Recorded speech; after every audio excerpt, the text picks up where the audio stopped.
Good evening. Discerning and returning viewers will probably notice that I'm in a different location. This is my first time streaming while traveling. So please be extend me some grace if the stream drops. I'm in Northern California on a writing residency, and there are so many reasons not to do things in this world, and traveling is one. But I just thought I want to keep going. This project means so much to me. I really enjoy it. So even though it's a different location, it's still daylight out. I've brought my mechanical keyboard and I'm ready to jump into chapter 13. I will catch us up as we go along, but for now, how about, like we always do, let's just start. It was a trial to my feelings.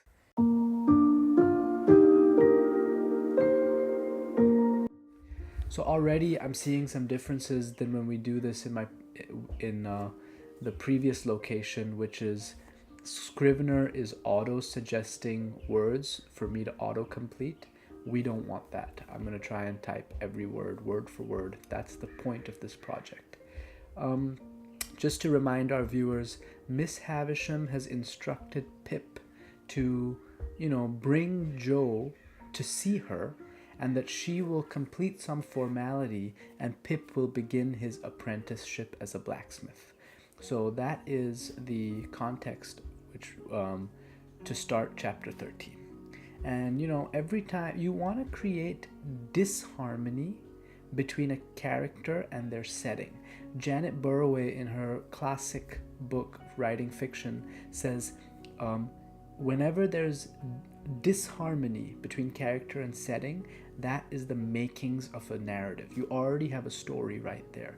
Alice is out of place in Wonderland. John McClane is a New York cop out of place in LA, in the movie Die Hard, right? So you want people to be uncomfortable. Dorothy is no longer in Kansas, so Joe is going to be leaving his smithy to go to Miss Havisham's.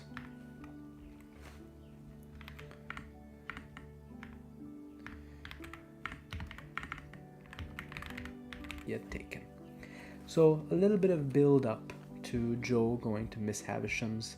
We building that sense of disharmony I talked about.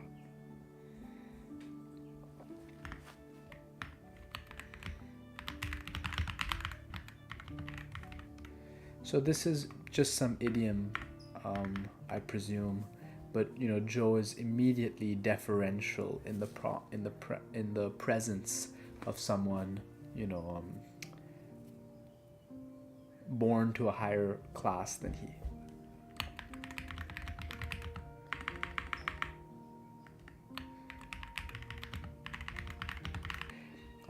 There's a double usage of the word long here. It's a long sentence, and it's really extending the time and the dramatic tension of Joe in this world where he's not in harmony. So the disharmony in this chapter is clearly something Dickens is looking to utilize for its narrative content.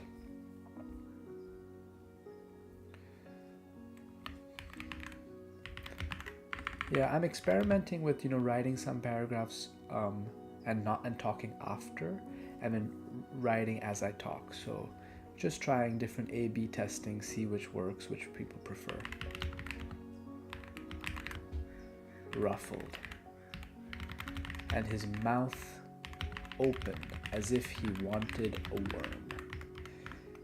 So at the top of this chapter, with his coat collar, Dickens created this image of a bird for Joe. And as we've seen in previous chapters, what Dickens does is he creates an image and then he hits it many times. He doesn't just use it as a one-off. So here we have a second mention of Joe as a bird. My guess is we're going to see it a few more times in this chapter. And again, I think it's something really we can learn from. If you have taken the time to create a visual why not keep hitting it so you get the maximum effect out of it? Of course, you have to be artful in how you do so.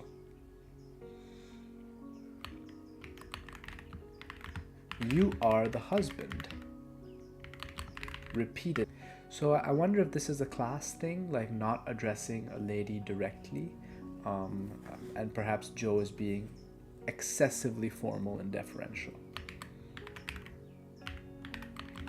Out of his hand and gave them to Miss Havisham. Now we get to why Dickens has done this and elongated and dilated this scene so much. Pip has fortified himself against Estella very well.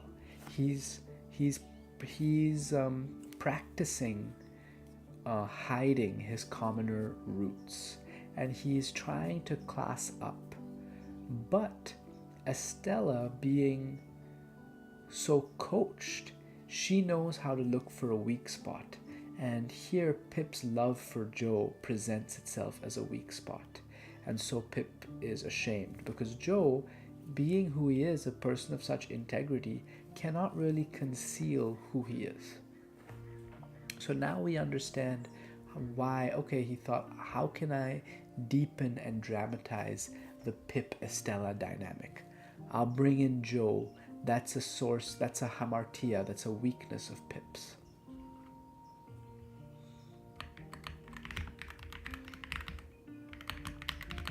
Basically, I think, as if I'm understanding this correctly, an apprenticeship, usually the master basically commanded a fee, and until the person worked off that fee, they were like indentured to the master. The master was paid for the benefit. It would be sort of like a paid internship, but the other way, where you pay the employer because they're giving you skills. And Joe, because of his relationship with Pip, did not, basically waived that payment, it sounds like. Let's see if we're correct. Addressing me. So Miss Havisham has recognized that Joe is quite an extraordinary person for not wanting to take a premium from Pip. And in recognition of that, she gives him an enormous sum, £25. So that's interesting because it's not like, this shows Miss Havisham isn't cheap when she doesn't want to give money to her toady relatives. It's not stinginess, rather there's a sense of deserving, and they are undeserving, whereas Joe is deserving. So we get a moral code being established.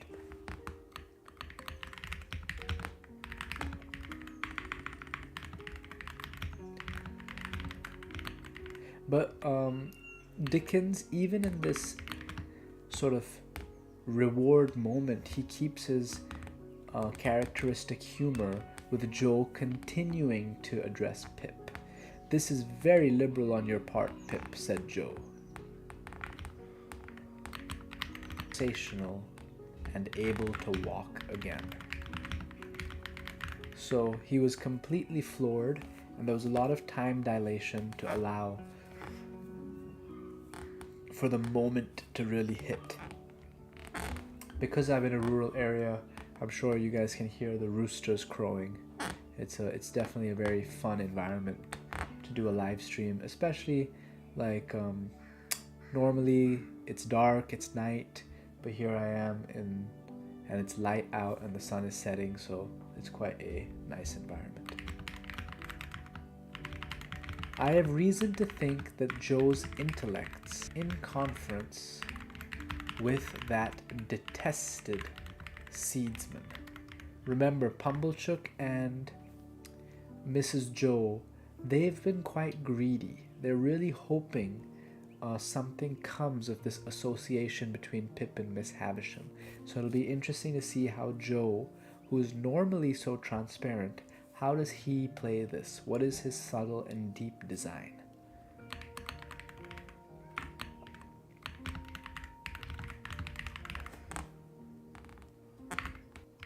returned my sister.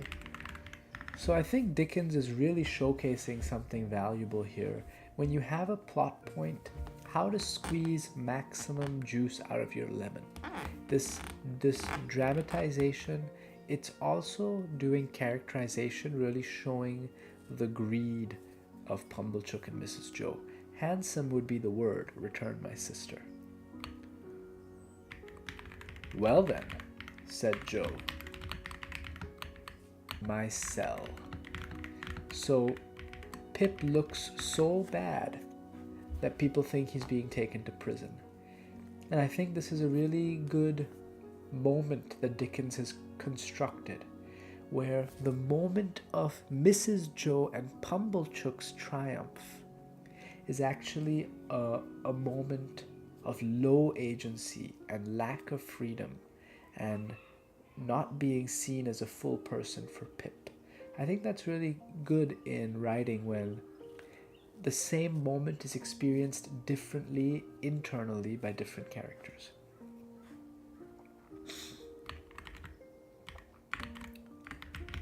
The hall was a queer place, one with a powdered head, which they still wear, these powdered wigs, whenever I watch like a YouTube and I see like a justice in the UK or in Australia, and it looks ridiculous to me. Leaning back in chairs, preliminaries disposed of. So the book is called Great Expectations, and it's a coming of age story, and Pip is meant to have some great destiny, but here it looks like his life is ending. I wasn't. So this is, this chapter represents, in the windshield wiper of ups and downs of a character, a real down. What is the down? When your seeming and being are not the same. He is unhappy, but is forced to seem another way. And so you're not your true self. And so for a character, it's very important over the course of a story, right, that they inhabit their true selves.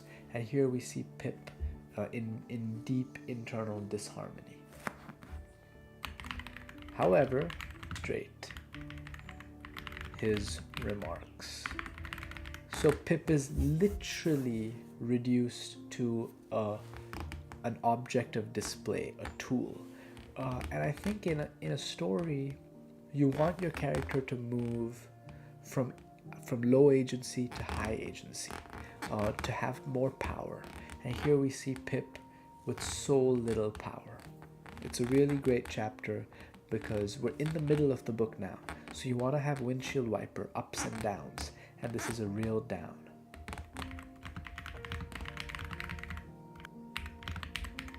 I had liked it once, but once was not now. Basically, having seen Estella, having seen the other side, what's on the other side of the fence or the tracks in American parlance, Pip no longer wants to be a blacksmith. He has new dreams, new yearnings. So it's a very, very good chapter because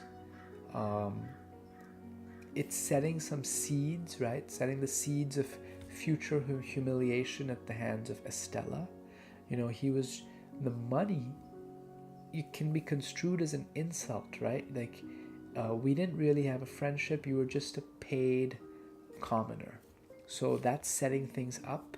And at this moment of great triumph for Mrs. Joe and Pumblechook, where their greed is sated, he is miserable because he's just an instrument, Pip. He has no agency.